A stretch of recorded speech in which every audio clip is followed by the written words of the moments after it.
এটা খুব সুন্দর হবে না যদি 50 বছরের শিক্ষা আপনি মাত্র 5 মিনিটে পান? তাহলে আপনি 50 বছর এগিয়ে গেলেন, তাই নয় কি?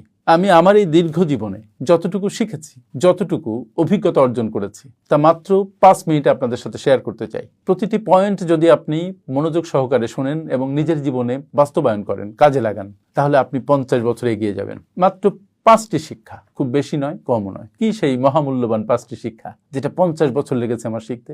নাম্বার 1, কেউ তোমাকে বাঁচাতে আসবে না। বিশ্বাস করো, যদি তুমি তোমার নিজেকে না বাঁচাও, যদি তুমি তোমার নিজেকে তৈরি না করো, যদি জীবনের যত প্রবলেম তুমি নিজে হ্যান্ডেল না করো, তাহলে কেউ তোমাকে বাঁচাতে আসবে না। অন্যদের কাছ থেকে সুযোগ আসবে, সাহায্য আসবে, অন্যরা তোমাকে অনেক বেশি উপকার করবে। এই অপেক্ষায় আদৌ থেকো না। তুমি যে অবস্থায় আছো, যত সমস্যার মধ্যেই থাকো না কেন, নিজেকে বাঁচানোর জন্য, নিজেকে উন্নত করার জন্য কাজে নেমে পড়ো।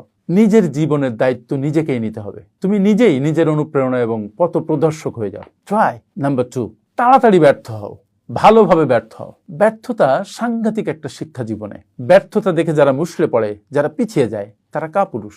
তুমি যদি ব্যর্থ হও তবেই তুমি সফল হতে পারবে। তবে ব্যর্থতাকে মেনে নিতে হবে, ব্যর্থতার মধ্য দিয়ে হাঁটতে হবে, ব্যর্থতার কারণ খুঁজে বের করতে হবে, শিক্ষা নিতে হবে এবং ঘুরে দাঁড়াতে হবে। ব্যর্থতাকে মেনে নেওয়া যাবে না। যদি ব্যর্থতাকে মেনে নিয়ে বসে পড়ো, শুয়ে পড়ো, তাহলে তুমি শেষ। নো, তুমি হারবার জন্য জন্মাওনি।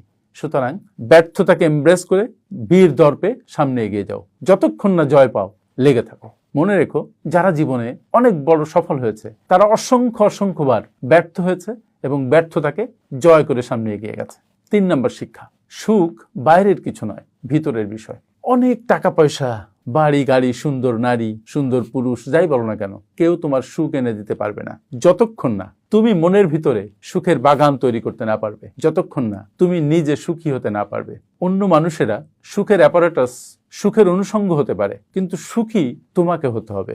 অন্য কেউ তোমাকে সুখী করতে পারবে না। এই কথাটি যত তাড়াতাড়ি বুঝবে, ততই তুমি সুখী হতে পারবে। তোমার নিজের যে মূল্যবোধ, সেই মূল্যবোধের সাথে মিল রেখে তুমি তোমার জীবন পরিচালনা করো, নিজেকে সুখে ভাবতে শিখো, তুমি সুখী হবেই, কেউ আটকাতে পারবে না। পয়েন্ট নাম্বার 4, সময়ের মূল্য সবচেয়ে বেশি।